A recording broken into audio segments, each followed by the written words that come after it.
Okay, now with supply, we're going to talk about productivity, which was a term, of course, we talked about in our very first unit of economics.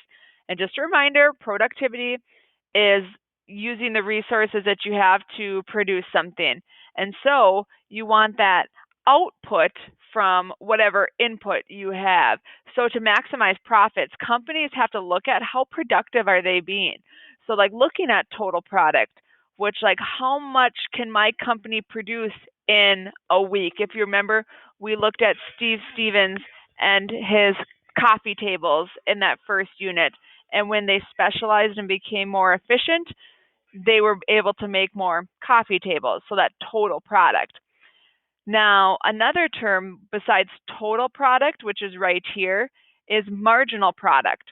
So if you can see this Golden Duck Company, which is totally a made up thing, is if I have one worker, we can make 10, units of these golden ducks. And then you can see the graph over here.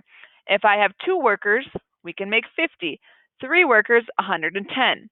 Well, how you get that marginal product is just some simple subtraction. So if two people did 50 and one person did 10, I go 50 minus 10, and then that gives me 40. So like the marginal product for 10 is 100 because you go 675 minus the one before it, 575, and that gives you 100.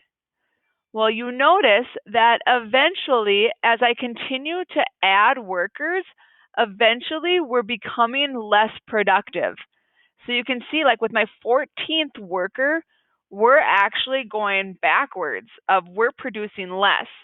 And there's reasons that can happen. We call it diminishing marginal returns.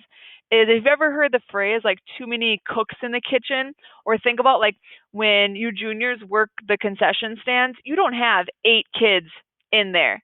Because if you have 8 kids working, some are going to stand around and distract others, or they're going to be in the way.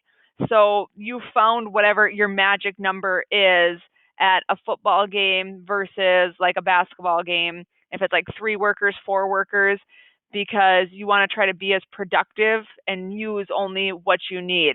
Sometimes diminishing marginal returns can happen if you have some poor employees, but ultimately, if you have too many workers, you're not going to be as efficient. So a goal for a company when they hire more people is to increase their marginal returns. So back here, as we hire more workers, we're increasing.